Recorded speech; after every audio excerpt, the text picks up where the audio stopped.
Titanic, 1997, remains one of cinema's most untouchable landmarks, an 11-Oscar phenomenon that turned its cast into faces the world once believed would never fade. But that kind of glory came with a price. Leonardo DiCaprio became the dream of an entire generation, then spent years trying to outrun the beautiful illusion that made him feel almost unreachable. Kate Winslet arrived like the birth of a timeless legend, yet the pressure, the scrutiny, and the years that followed carved a far more complicated story beneath the glow. So who managed to hold on to that old golden shine, who was broken by time, and who changed so dramatically they are almost unrecognizable now? Let's look back at the cast of Titanic, then and now, and see how these legends have aged. Number 1. Leonardo DiCaprio, Beyond Titanic, Beyond the Illusion. Titanic did not just make Leonardo DiCaprio a famous actor. It turned him into a global phenomenon, the kind of face that drew frenzy, obsession, and relentless public attention everywhere he went. After Titanic, the 11-Oscar juggernaut that launched him to worldwide superstardom, Leo came to embody a kind of youth audiences believed would never fade. Beautiful, fragile, just rebellious enough, and lit with an almost mythic glow. Jack Dawson did not just make his name. He locked him inside a public fantasy that felt almost too perfect. The problem is, no one can live inside a fantasy like that forever. Leo later admitted that fame came so fast there was no guidebook for how to survive it, especially when your private life is constantly examined, speculated about, and pulled onto magazine covers whether you want it there or not. What has kept people talking about Leonardo for years is the image he has built in the public eye. After Titanic, Hollywood did not leave him behind. If anything, he climbed even higher, deliberately moving away from the romantic young heartthrob image and into darker, more psychologically intense, and often more uncomfortable roles, eventually becoming one of the actor's major directors trusted most. But as he got older, the public began to see him through two very different lenses. On one side is Leonardo the film actor, serious, selective, meticulous, and capable of holding on to A-list status for decades. On the other is Leonardo the public figure, glamorous, constantly linked to relationships that spark debate because of the age gaps, private moments turned into jokes, and the lingering sense that the man who was once an entire generation's dream of youth still seems to be holding on to that image of youth itself. At first, that might have looked like nothing more than a celebrity's private life.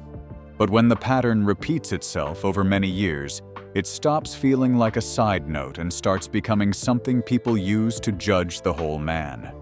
What people see is not just a movie star dating much younger women. They also see something that feels very familiar in Hollywood. Men are allowed to age inside the glow of power, while women's youth is so often treated like an accessory to male status. That is why every vacation photo, every scrutinized romance, every online joke about the age of his girlfriends has turned Leo from a romantic icon into the center of a much bigger conversation about masculinity, privilege, aging, and the way show business treats youth like a commodity. Now 51, Leonardo DiCaprio has done something undeniably impressive. He did not disappear after Titanic, but went much farther than anyone could have predicted from the image of that young romantic lead. After that film, he kept proving his place with Catch Me If You Can, The Aviator, The Departed, Inception, The Wolf of Wall Street, The Revenant, and in 2025, he returned again with one battle after another. But maybe the biggest change is not in the number of films he has made. It is in the feeling he leaves behind now. Leonardo is no longer the immortal dream of youth that Titanic once sold to the world. He has become a star who grew up inside fame, inside controversy, and under an increasingly unforgiving public gaze. Time did not take away his name, but it did turn the symbol he once was into someone far more complicated.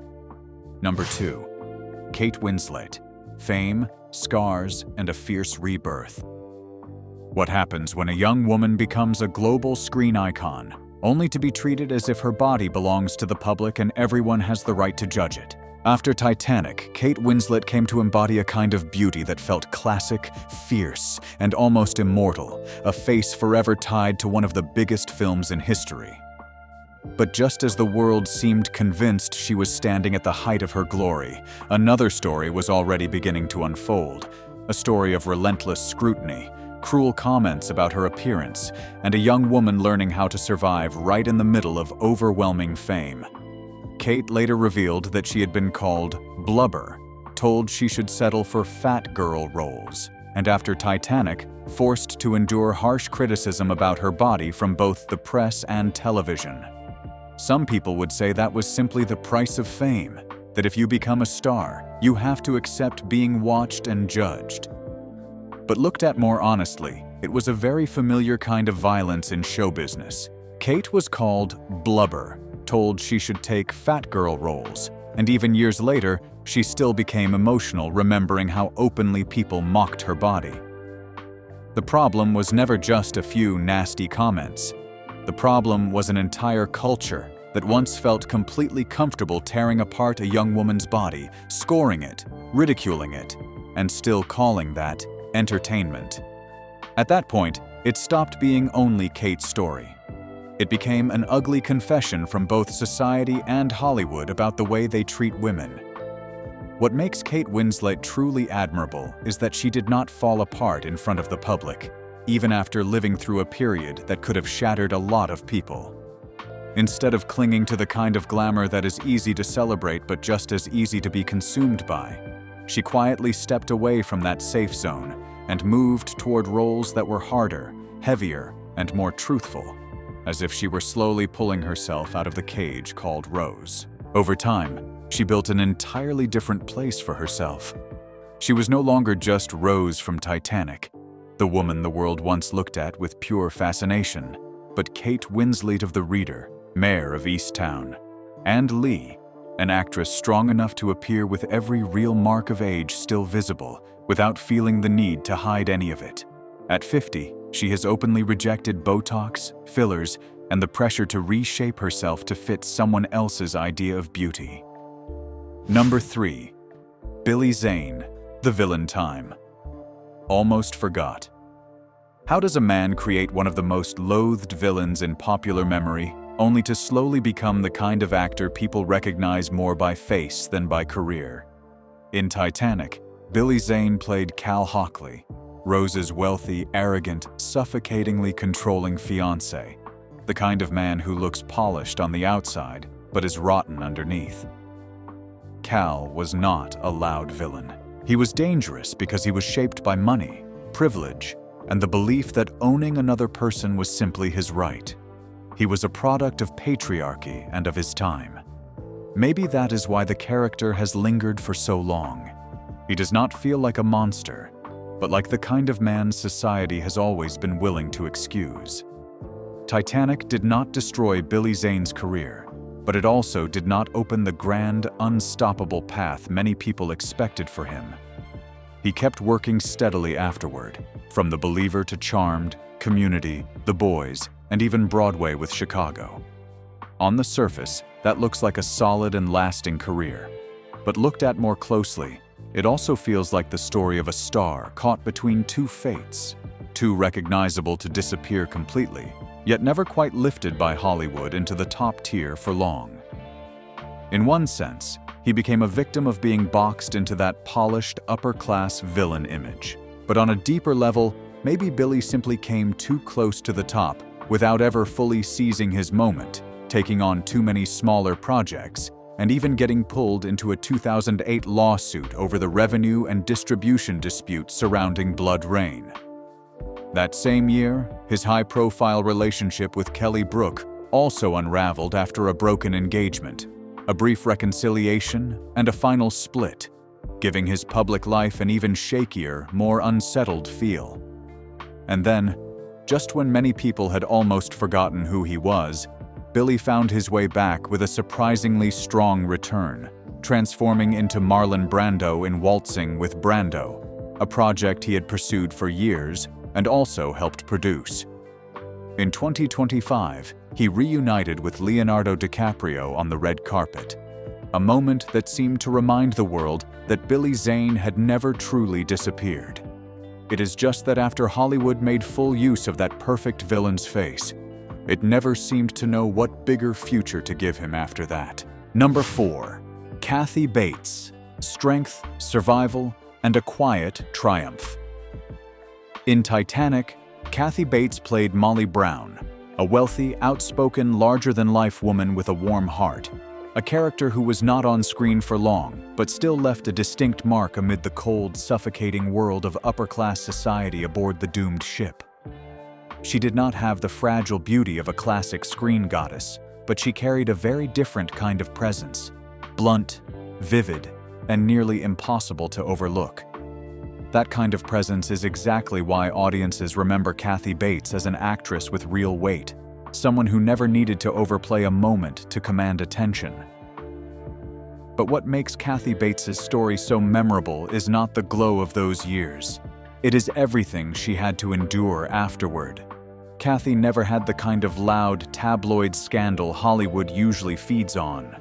Her tragedy was quieter than that, but far more enduring. She faced ovarian cancer, then breast cancer, and after treatment, she was left living with lymphedema, a painful long-term condition that deeply affected her body.